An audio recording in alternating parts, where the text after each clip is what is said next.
The man claims he was paid by check for construction work. The bank says the check was stolen and chemically altered. Who is right? And what does the law say about each of them? What's going on? We have a fraudulent check. Okay. We spoke with the owner of the check. They washed it. They took off the name, wrote another name. Okay. And they said they wanted them arrested for it. Okay. But it's verified 100%. Who are the people? They're right behind me in the places right there. Which one of them gave you the check? The one in the passenger seat. Okay. Yep. Yes, sir. We'll just be right here on the sidewalk if you need us. Okay. Thank you. Sounds good. Hey, what's going on, man? Hey, so what's up with the check? Somebody named Elton gave me the check. Okay. He owed me money. Okay. And What do you owe you money for?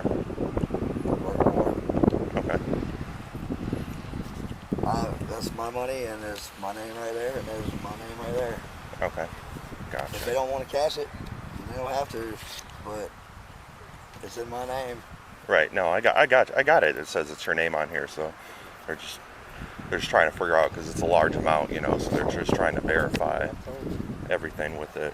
So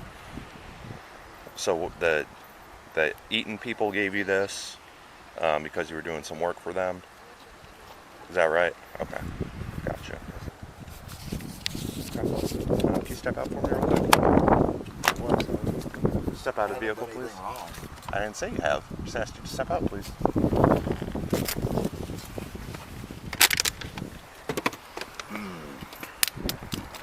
That's all right. Turn around. You're not under arrest right now, okay?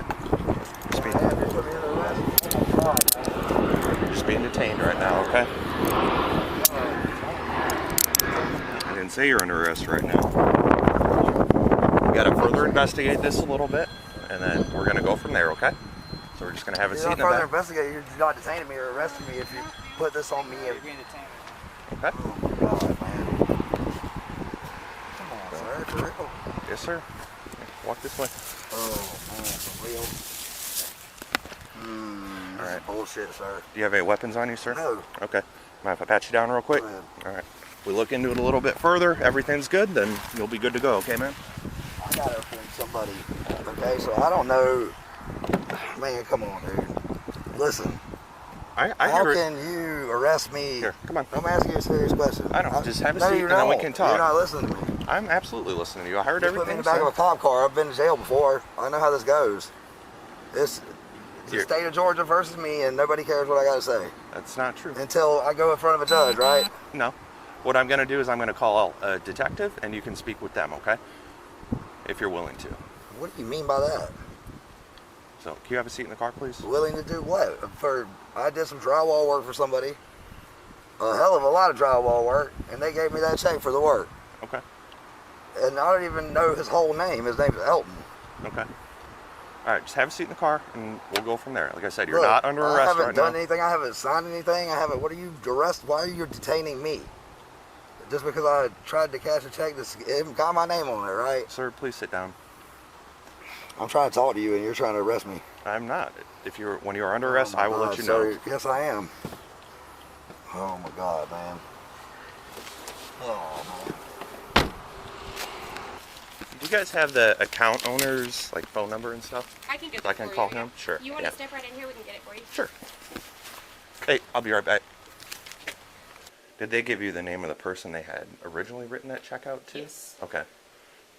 And I have to call her back anyway, so I'll let her know you're going to be calling. So there's Okay. a name Yeah, number that and then sounds who good. it was wrote to the date. Yeah, if she gets a random phone call from a strange number. All right. Thank you, guys. Thank you. Yeah. Actually, let me get one of your guys' info, too. Do you guys have, a card or something? Here, I'll write my cell phone number on there, too. Yeah, cell phone and your birthday, please. Hey, this is Peterson. I'm on the street right now. Skinner gave me your number. But I was wondering, do you guys deal with check fraud at all? It's 12,810. I know because they've come out before. That's why. Okay. Do you have anyone in financial crimes we can contact? Because I have the suspect detained in my vehicle. Yeah. Okay. Sounds good. And it sounds like he's willing to talk. So, Heritage Bank on Stevenson. All right, thank you. Yep. Hello?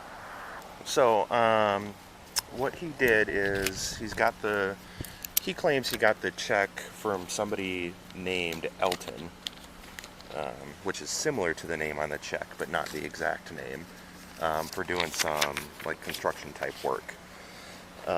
What the bank says that he did is that he washed the name off of the check, wrote his name on there, and tried to cash it, because what they did is they called the account owner on the check, and they write a check for this amount every month to like their mother that's in a nursing home or something like that, and that they did not write this guy a check for this amount. Oh yeah, and I asked, well, whose name is this on the check? 'Cause I couldn't really read it. You can tell something was erased. I mean, because it's in ink. And he said it's his name on there, but he's like, oh, if they can't cash it, no big deal. Yeah. But you can also see where it says 4. It says Eaton B32, which I believe would be the room number for where the mother is staying at Bryan County Health and Rehab is who it was supposed to be written out to. That's what was erased from the check. Okay, appreciate it. Yep. Bye. Just waiting for financial crimes.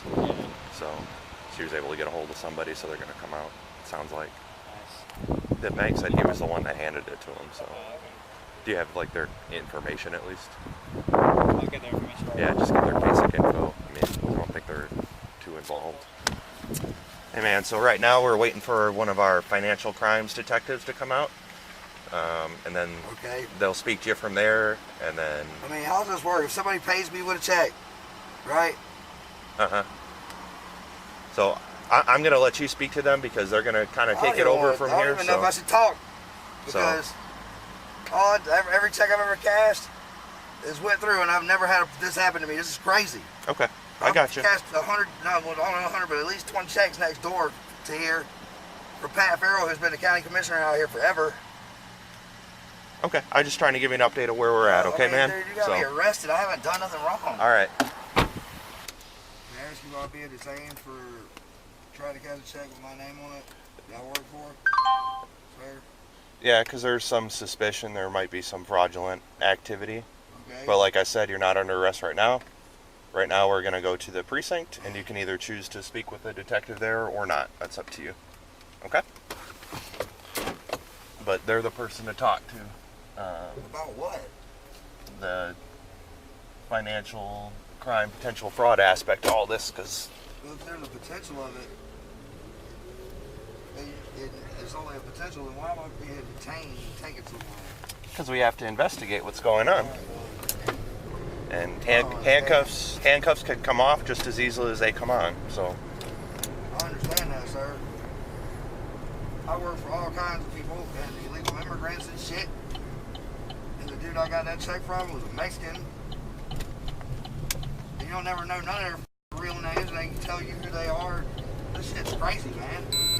I worked for that money, and now here I am in the back of a cop car. I've never cashed a bad check in my life.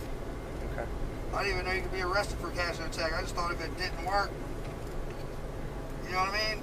Okay. It wasn't just they tell you take this check somewhere. It ain't no good. It's not going through.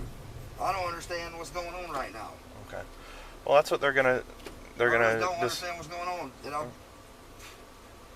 Oh my God! So somebody could rip me off, and now I'm got to rip that now. Yeah. Wow. I've gotten checks my whole life from other people, and this never happened. Mm-hmm. But that's why I've told you, as of right now, you're not under arrest, because we're still trying to figure out everything going on with it. And that's why I've called a financial crimes detective, because they know more about this kind of thing than I do. So that's a benefit to you. Because they deal with this kind of stuff every day. I don't. So. I don't know what the hell's going on right now. I got woke up out of bed this morning. I was supposed to be going to get my check cash for the money that I work for. Mm-hmm. What's going on, man? I mean, I don't know. Now even when you you let me go. I'm stuck here in Savannah with no way to get home. Where do you live? Bryan County.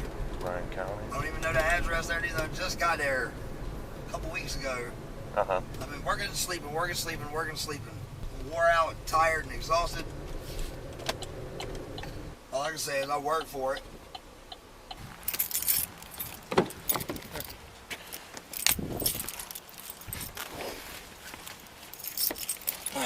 We should be able to take our cuffs off for a bit inside here too. By the way, I got CBD in my pocket. It's not illegal, is it?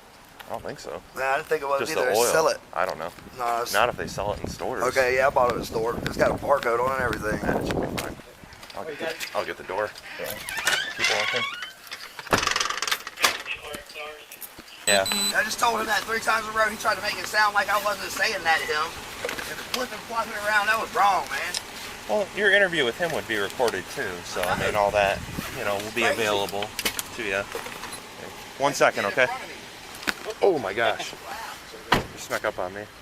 I can't believe he just told me you did this. They tried to make it sound like I told him that. Okay. I said he is the guy that I was working for, not me, because I'm me. I didn't say I did it. So what's going on with that? I don't know, man. I didn't hear your whole interview, so. I know. I just got gaslit. Where he tried to make me question my own reality of the things I've been doing and how I got my money. But tried to make me question my reality with what's really going on. And they asked me if I was crazy at the beginning to have any mental disorders. As far as I know, not. Shit, after this I will. Yeah. Oh, man. Probably a billion years in the penitentiary. Oh my God, dude. Sorry, have you ever been anything besides, like, before you were a police officer, like, met someone at a store and just, they was like, hey, show up here, and they give you a check, you go to work, and you do that a million times in your life? No, I've never had that experience. Everybody does that. The guy I work for is the county commissioner. He gives me a personal check every week. Yeah. Personal checks. Sometimes people pay someone with a check, right? And they give you a check because it's their check because they work for them. Whatever, dude. I don't even know, man. This is crazy. I was just about to get to see my kids because I had somebody to work for them. He's like, this is yours. Like it's absolutely me. You know? Yeah. What the hell? How can you tell me that's mine? Y'all have no other professionals that are detectives that study handwriting? Sir? I don't believe we He's the do. professional on it? That's how that works? That's nothing like my handwriting. 3 legal questions decide this case. Was the handcuffing lawful under the 4th Amendment? Can statements made without Miranda warnings be used at trial? And can a person commit forgery without knowing a forgery occurred? Each question has a different legal answer. Each answer leads to a different outcome for this man. This is what the case law and the statutes actually say. Terry v. Ohio 1000, 968. Investigatory stops require only reasonable articulable suspicion, not probable cause. Bank report confirmed by the account owner satisfies this standard. The initial stop was lawful. Dunaway v. New York 1000, 979. When restraint extends to handcuffing and patrol car confinement, courts classify the encounter as a de facto arrest requiring probable cause, regardless of what the officer verbally states. Miranda v. Arizona 1000, 966. Custodial interrogation requires prior advisement of the right to silence and the right to counsel before questioning begins. No such warning appears in this record. Every statement made in that patrol car carries suppression risk. Berkmer v. McCarty 1000, 984 sets the custody test objectively. A reasonable person handcuffed in a locked police vehicle would not feel free to leave. Custody existed. Miranda was constitutionally required from the moment the handcuffs were applied. Georgia Code Section 1691. Forgery in the first degree. The offense requires the accused to knowingly alter or possess an altered instrument with intent to defraud. Knowledge and intent are elements the state must prove. They are not presumed. Georgia Code Section 1687. Theft by receiving stolen property. The state must prove the subject knew or had reason to know the instrument was stolen. Visible alteration on the check may establish constructive knowledge, but whether a layperson would recognize chemical washing is a question of fact for the jury. Mapp v. Ohio 1000, 961, and the exclusionary rule. Evidence obtained in violation of constitutional rights is inadmissible at trial. if the patrol car statements are suppressed. The prosecution must prove its case through physical evidence alone. Key lesson from this case: the Miranda obligation attaches at the moment of custody, not at formal arrest. Patrol-level admissions without prior rights advisement are structurally vulnerable, regardless of how strong the underlying evidence appears. What this case leaves unresolved: if the person who provided this check actually exists, who committed the fraud? If the patrol car statements are suppressed, what does the prosecution have left? Was this man charged because evidence pointed to him, or because he was simply the only one standing at the counter? These questions do not resolve here. The forensic examination of the check, the recorded detective interview, and the court record are where the answers live. Whether those answers favor the prosecution or the defense is exactly what this case is still deciding.